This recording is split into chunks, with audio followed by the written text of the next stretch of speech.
Grande confrade! Eu não falei que ia ser uma corridaça ontem? E que corrida que nós tivemos, hein? Vamos lá, meu nome é Adalto Silva, eu sou do site Auto Racing e tô aqui pra gente comentar junto essa super GP da França em Paul Ricard, o melhor GP como a gente estava esperando, né? Depois daquela classificação espetacular de ontem, o melhor GP da França desde que voltou para Paul Ricard 2018, 2019. Corrida foi até o fim, sem a gente saber quem ia ganhar. Eu achei inclusive que a Red Bull fez depois a gente vai falar mais sobre isso, mas achei que a Red Bull parou o Verstappen um pouquinho antes, eu teria parado um pouquinho depois para fazer aquela segunda troca. Mas o que importa é que foi uma corrida que a gente não sabia o resultado dos 4 primeiros até 2 voltas, 3 voltas do final. Quer dizer, espetacular, acho que é isso que a gente quer sempre. E esse campeonato está se mostrando o melhor dos últimos tempos, né? Porque a gente já está tendo várias corridas assim. E, putz, vamos lá, vamos falar o que aconteceu nessa corrida, porque tem bastante coisa para falar. Eu vou tentar falar mais rápido para o vídeo não ficar longo. Bom, para começar, vamos falar vamos começar pelo fim, né? O Verstappen e o Hamilton. O que aconteceu entre Verstappen e Hamilton, Red Bull e Mercedes, foi o contrário do que tinha acontecido em Barcelona, né? Em Barcelona, o Hamilton estava atrás, parou, a Mercedes parou ele, trocou o pneu e ele veio e passou o Verstappen faltando 2 voltas para o final. Agora aconteceu a mesma coisa, a Red Bull deu troco e fez a mesma coisa com a Mercedes. Ou seja, a Mercedes comeu bola, a Red Bull tinha feito uma estratégia horrível em Barcelona. E a Mercedes também fez. A Mercedes não tinha pneu para trocar o do Hamilton também, quando o Verstappen parou, né? Quer dizer, comeram bola, né? Se não tinham pneu é porque não tinham guardado, não tinham pensado nisso. E se acharam que o pneu ia aguentar até o final, erraram o cálculo. Ou seja, a Mercedes fez besteira, né? Assim como a Red Bull tinha feito em Barcelona. O Bottas, inclusive, falou no rádio, falou, pô, eu falei que era uma corrida para 2 paradas, mas ninguém me escuta. Que, aliás, a Mercedes fez besteira de novo com o Bottas, e com o Bottas e com ela mesma, né? Porque quando o Pérez ultrapassou o Bottas no final da corrida, era para a Mercedes ter parado o Bottas, porque ele tinha 1 minuto de distância para o 5º colocado, que foi o Norris de novo. Daria para o Bottas fazer a melhor volta e tirar esse ponto que acabou ficando para o Verstappen. Então o Verstappen, além dos 25 pontos da vitória, e ainda ficou com mais um ponto da volta mais rápida, que o Bottas tinha toda a condição de fazer essa volta mais rápida, faltando 2 voltas para o final. Quer dizer, a Mercedes aí hoje tinha comido inhame no café da manhã, aconteceu alguma coisa aí, né? Absurdo. O que é importante a gente falar, uma coisa que eu acho que muda tudo para o campeonato, é que essa pista é uma pista da Mercedes. Em 2018, 2019 eles ganharam fácil, em 2019 inclusive com dobradinha, Hamilton em primeiro e Bottas em segundo. Em 2018 Hamilton tinha vencido, e agora a Red Bull foi lá e cravou. Isso quer dizer, quase dá para dizer que a Red Bull dá para competir com a Mercedes em todas as pistas agora, né? Muito interessante, porque a Mercedes sempre teve vantagem nas pistas de motor, e você tem várias pistas aí de motor, e agora já não dá para falar isso com tanta certeza, a não ser que a Mercedes tenha alguma cavalaria ainda para tirar desse motor, alguma cavalaria escondida, alguma coisa na manga para tirar desse motor nessas pistas que precisa de motor. Senão, vai ser um campeonato muito pegado até o final, né? Não é só o motor, a Mercedes pode melhorar o carro também, assim como a Red Bull. Quer dizer, o legal é que não dá para saber o que vai acontecer. Pela primeira vez em muitos anos, a gente não sabe exatamente o que vai acontecer até o final, quem vai ser o campeão, não dá para saber, né? Os carros estão muito parelhos, o Verstappen e o Hamilton são pilotos muito parelhos. O Hamilton evidentemente ainda tem a vantagem da experiência sobre o Verstappen. O Verstappen talvez tenha uma vantagem de ser um pouquinho mais rápido que o Hamilton hoje, mas é um pouquinho que não faz tanta diferença, né? Eles estão muito ali, então isso não faz tanta diferença. Talvez faça alguma diferença na classificação. Mesmo assim, não dá para dizer que o que o Verstappen é mais rápido que o Hamilton em pista seca vai fazer com que ele seja campeão. Não dá para dizer isso, né? Porque ele precisaria ser muito mais rápido que o Hamilton, coisa que ele não é. Ele é pouca coisa. Outra coisa interessante, muito legal, é o respeito que eles têm um pelo outro, né? O Verstappen e o Hamilton, quem viu a corrida, quem viu até o final, quem viu depois da corrida. Eu dessa vez assisti até o pódio. O pódio acabou agora, faz 10 minutos, mas eu vi o pódio, né? Coisa que eu não estava nem fazendo antes. Mal acabava a corrida, eu já vinha gravar o vídeo. Dessa vez eu assisti o pódio e deu para ver que eles se respeitam muito. O Hamilton foi lá cumprimentar, o Verstappen também, quer dizer, tudo que o Helmut Marko, o Toto Wolff, Christian Horner ficam trocando farpa, né? Todo dia, quase um xingando o outro. O Hamilton e o Verstappen, dois gentlemen. O Hamilton se mostra um campeão assim, né? Um cara 7 vezes campeão mundial já. Podia ser um pouquinho arrogante, né? Falar, não, isso aí não é nada, nós vamos, esse moleque aí tá pensando o quê? Não. Ele respeita o Verstappen, assim como o Verstappen o respeita também. O Verstappen, que todo mundo considerava um pouquinho arrogante, tá bem humilde, né? Tá bem maduro, e isso é muito bacana, né? Eu acho isso muito legal, os dois se respeitarem assim. Lógico que tem rivalidade na pista, lógico que vão bater roda, né, nessa temporada, certeza, mas fora da pista eles se respeitam bastante e um sabe que o outro tem condição de às vezes ganhar, às vezes perder, quer dizer, é muito legal isso. Vamos agora passar. Vamos falar uma coisa interessante, né? O que está fazendo, o que fez a diferença nessa corrida em relação aos outros anos entre Mercedes e Red Bull? O motor da Honda, a OP da Honda, chegou na Mercedes. Ela chegou. Elas estão ali, né? Eu falei hoje, inclusive mais cedo, com o Mate, ele falou, tá ali, se tiver alguma diferença é irrelevante. Eles consideram até 10 cavalos uma diferença irrelevante, porque 10 cavalos, um grauzinho de asa já tira isso.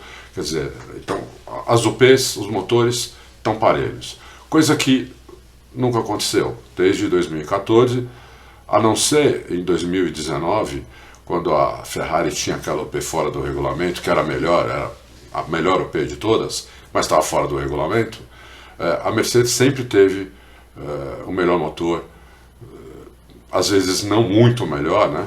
2017 e 2018 a Ferrari também tinha um ótimo motor e um carro também parelho para brigar com a Mercedes, tão parelho quanto a Red Bull tem agora. O que faltava naquela época para a Ferrari não falta mais para a Red Bull, o que faltava era piloto, e hoje a Red Bull tem esse piloto, né? O Verstappen é um piloto muito fora de série, coisa que a Ferrari não tinha em 2017 e 2018. Bom, vamos falar um pouco sobre os outros pilotos agora, que foi muito interessante e vale a pena a gente falar, né? Bom, o Pérez, finalmente o Pérez mostrou a que veio, né?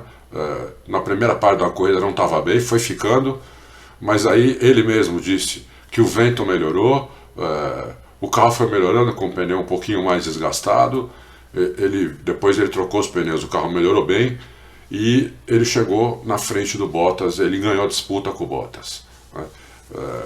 Uma coisa que não tinha acontecido ainda, uma disputa pau a pau entre eles não tinha acontecido, essa foi a primeira vez e ele ganhou.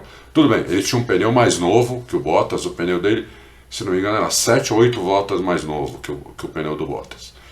Mas ele fez o que tinha que fazer, né?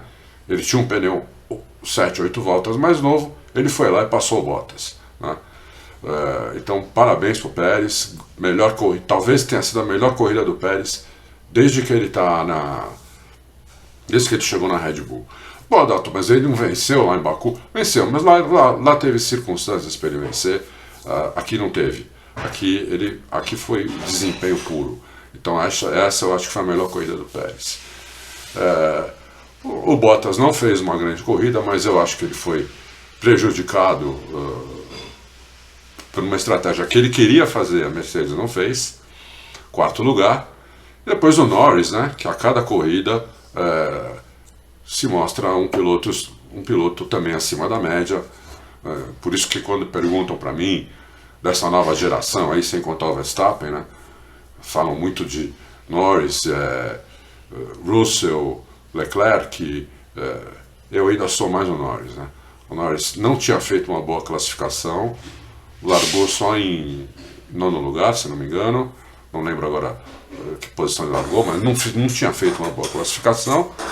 Mas na corrida ele veio passando a galera, veio passando na pista e foi de novo o melhor do resto, né? Nós está em quarto no campeonato, quando não era para ele estar em quarto no campeonato, era para ele estar no máximo em quinto no campeonato, no máximo, né? Atrás dele chegou o Ricardo melhorando, chegou 10 segundos atrás do Norris, melhorando, não sei se ele achou o carro ainda, mas ele já está melhorando. Pois o Gasly fez uma boa corrida, mas não uma grande corrida, porque ele perdeu posições. Alonso em oitavo, no começo estava todo mundo passando por cima dele, né? Eu pensei que o Alonso fosse chegar lá atrás, mas ele se recuperou no meio da corrida com um pneu novo, entendeu que não podia desgastar tanto o pneu e conseguiu uma boa colocação, 8º lugar. Para a Alpine é uma boa colocação. O Alonso em 8º é bom, para a Alpine né? Você tem sempre que fazer a correlação do carro que o piloto tem, né? Então não adianta você colocar o Verstappen ou o Hamilton numa Haas, numa Williams, eles vão chegar lá atrás, entendeu? Não é assim, né? Então tem que fazer essa correlação direitinho. Aí tivemos o Vettel, que eu tinha falado ontem que o Vettel tinha ritmo de corrida bom, que ele poderia chegar melhor do que ele largou, e aconteceu isso. Ele largou em 12º, chegou em 9º, fez aí 2 pontos, boa corrida do Vettel, tá achando o carro. Grande corrida do ídolo Stroll, que largou em último e chegou ali, ó, coladinho no Vettel, né? Então se o ídolo não tivesse tido aquele probleminha lá no Q1 ontem, não sei onde ia chegar o ídolo. Grande Stroll. Depois o Sainz, 11º, e o Leclerc, vamos falar da Ferrari, 16º, ou seja, a carruagem virou abóbora, né? A Ferrari, desde a largada, foi perdendo rendimento, foi perdendo desempenho, eles foram ficando, foi todo mundo passando por cima. O Leclerc passaram por cima dele durante a corrida inteira. O Sainz um pouco menos, mas também perdeu muito, né? Chegou só em 11º, ou seja, não marcou. A Ferrari foi um final de semana que não marcaram ponto. Horrível. Bem ruim a Ferrari. Tem que melhorar muito. Ali, essa pista, como precisa de motor, essa pista é um problema, hein? É um problema. A Ferrari tem que, na próxima atualização de motor, a Ferrari tem que vir com alguma coisa melhor, tem que conseguir liberar mais potência, né? Tem que melhorar um pouco a aerodinâmica, porque as pistas travadas, pista de rua, basicamente não vai ter mais, a não ser a pista que a gente não conhece lá da Arábia Saudita, e Singapura não vai ter mais. Austrália não dá nem para dizer que é uma pista de rua aquilo, entendeu? Porque a Austrália não são esquinas, né? Tem uma, 2 esquinas, o resto é curva também, mais ou menos parecido com Hungria. Então tem que ficar esperto a Ferrari. Russell, 12º, impressionante. O Russell, como a Williams, chegou na frente de uma AlphaTauri, de uma Alpine, de uma Alfa Romeo, das 2 Alfa Romeos, e da Ferrari, do Leclerc. Ou seja, o Russell fez um corridão espetacular. Muita gente fala que ele é um piloto de treino. Aqui ele mostrou que ele não é um piloto de treino, né? O Russell tem o segundo pior carro do grid. Era para ele chegar na frente só do Schumacher e do Mazepin, né? Ele chegou em 12º lugar. Em 12º lugar. Então, espetacular. Tsunoda mal de novo, 13º. Tsunoda continua cometendo overdrive, que é querer guiar mais que o carro, querer ser mais rápido que o carro, então ele anda mais de lado do que para frente, né? O cronômetro é sempre para frente, né? Se você anda de lado, o cronômetro continua indo para frente, então você fica devagar. Então o Tsunoda, ele precisa aprender a andar no limite do carro, né? Coisa que está demorando para ele aprender.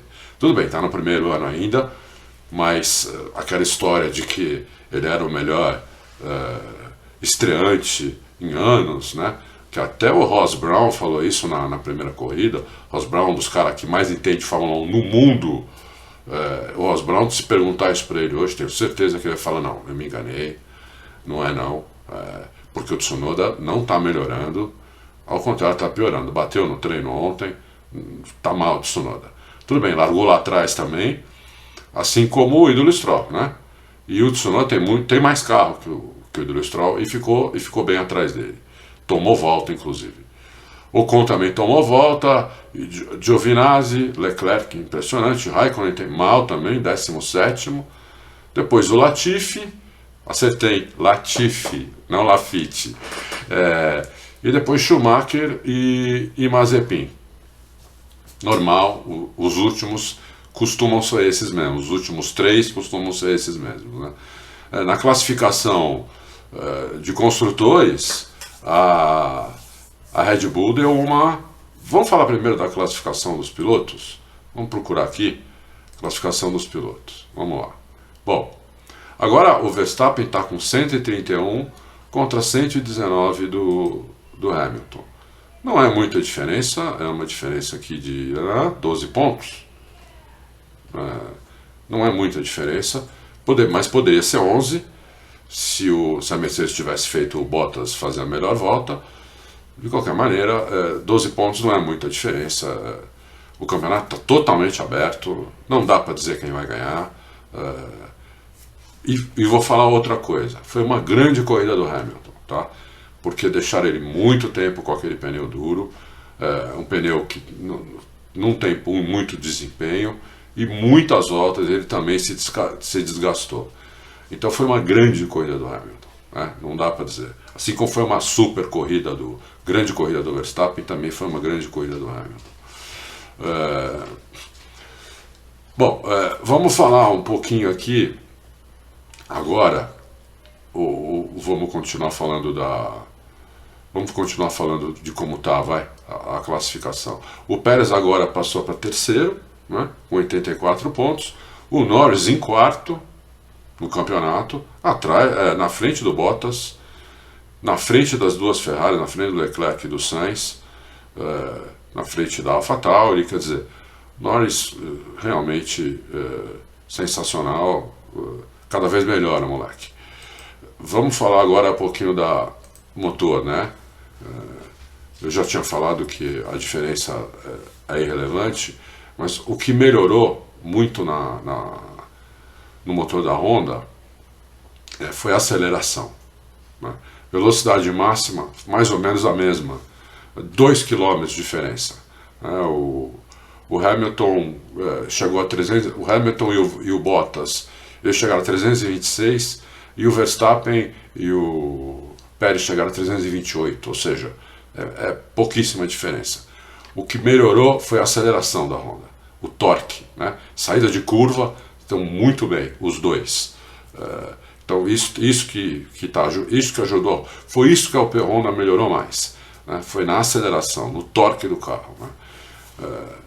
Isso é importante. É isso, acho que agora nós vamos ter 2 corridas na Áustria, uma pista que pode ganhar qualquer um dos dois, não tem favorito.